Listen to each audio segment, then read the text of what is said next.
Hey, what's up there, people? I'm Chef Michael Reyes and you're watching The Hungry Winos. Every chef has their go-to dessert.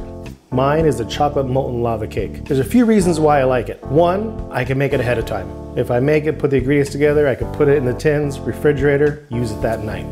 If I want to, I can go ahead and make it, freeze it, and if I have like an important date or whatever it is, pull it out of the freezer, 15, 17 minutes, it's done. But if I want to make it like a la minute type deal, I can put it together, put it in the ramekins, 4 or 5 minutes, and it's done. Now here's the thing. If I do it right, it comes out like a beautiful molten cake. The sauce just oozes out. Nice. If I overcook it by like a minute or two, it's like a soufflé. It's still moist inside, but it's a nice soufflé texture.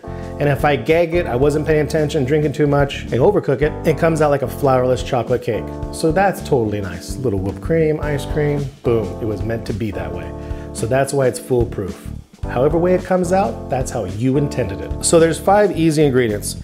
We have some eggs. I have 6 whole eggs and 6 yolks. I got about 8 ounces and a few tablespoons of butter. I have some powdered sugar. This is the body of the cake. I have some flour, and kind of tightens it up. And I have 2 types of chocolate. Now, as far as getting this going, I want to do the chocolate first. So the chocolate and butter go in this double broiler right here.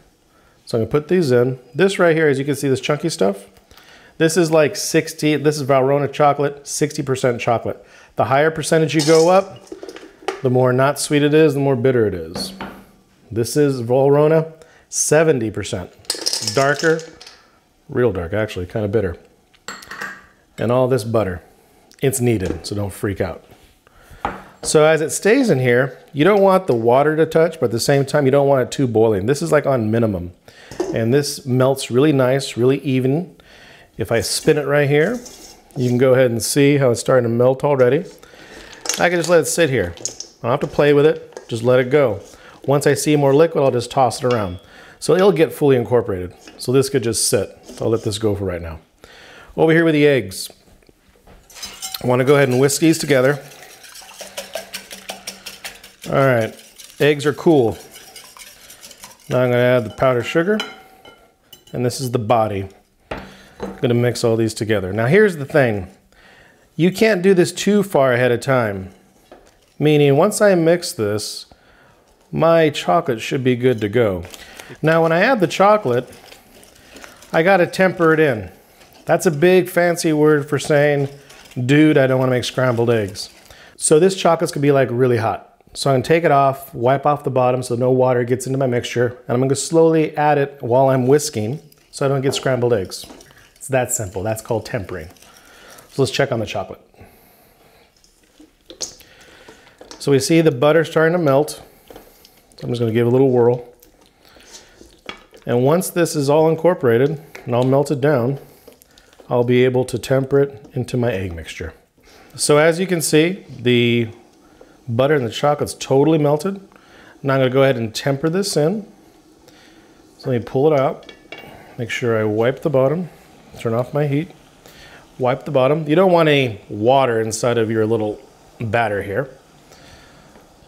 And so get rid of this.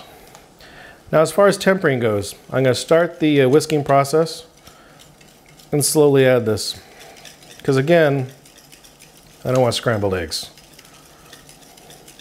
You can do it a little bit at a time.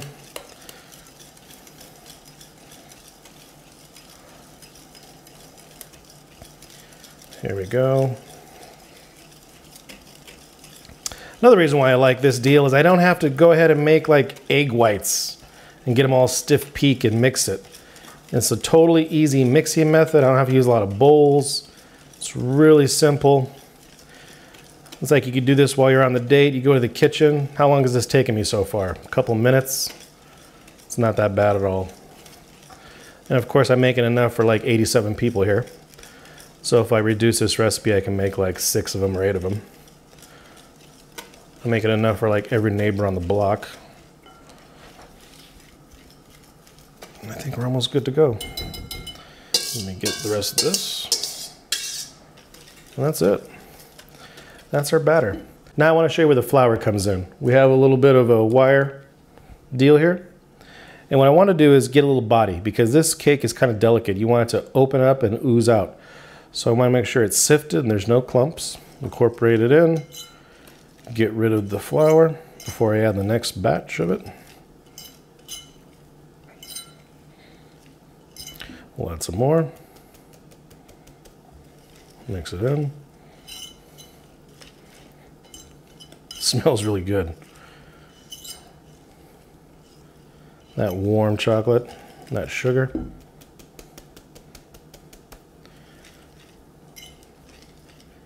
It's getting a little bit thicker. This will help out with the structure of the cake. And let me add the rest. Cool. All right, my batter's good to go. I want to show you how we grease the tins before we pour. So I have some tins here, and there's a little sugar in them. So as you can see, I sprayed some, butter. I have my sugar. And some recipes call for flour. You could do flour too, but you do it the same way. I can go ahead and start to turn. And while I turn, it goes into the next one. Boom. And as you can see, there's sugar all around coated. You can do this with flour or sugar. Same deal. When you get to the last one, get back to your bowl. And as I start to turn these, just like so, the sugar goes back. No fuss, no mess, no nothing. Now this is a souffle one. It's going to cook a little bit longer because it's thick. It's obviously a lot thicker than this foil one. So this will cook a little bit longer, but I don't have to dump it out. It's in its performance case right here. So you just pull it out of the oven, put it on a plate, we're good to go. So as far as serving these or putting these into the containers, once again, I go to my little ice cream scoop and scoop it right out. So this is going to go in a 450-degree oven, and these correctly are going to take 4 or 5 minutes. You'll see it start to rise, you'll see it start to dry out, and we can dump one of them. But I left some of these in here so we can cook a little bit longer so you can see the difference. So let's get these in.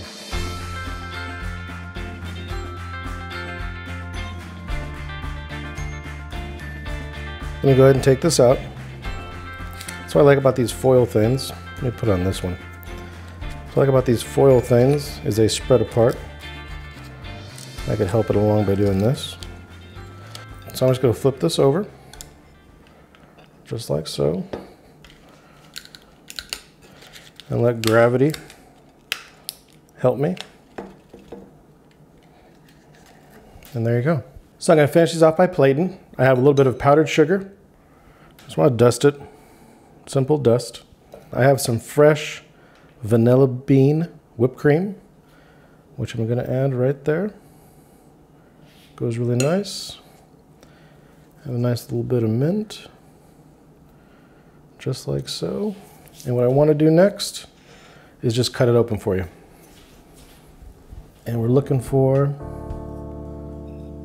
that right there, my friends. That is a chocolate molten lava cake. See how it has a nice crust? Nice sauce? That's beautiful. Let's go ahead and try it now. Nice cake, fresh whipped cream. Really rich. Fresh whipped cream is nice. Good texture, 2 textures. You have a nice sauce right here, which I'm gonna take some more of. It's totally cooked, so don't freak out because they're eggs. Totally got the temperature. Really nice sauce. This is the foolproof go-to recipe. Now for the full recipe, it's listed in the description. You're gonna wanna try this recipe, and it's gonna definitely get a thumbs up. So don't forget to subscribe because we have a lot of stuff coming down the way. In spring, summertime's coming. You're not gonna wanna miss it. I'm Chef Michael Reyes. You've been watching The Hungry Winos. Peace.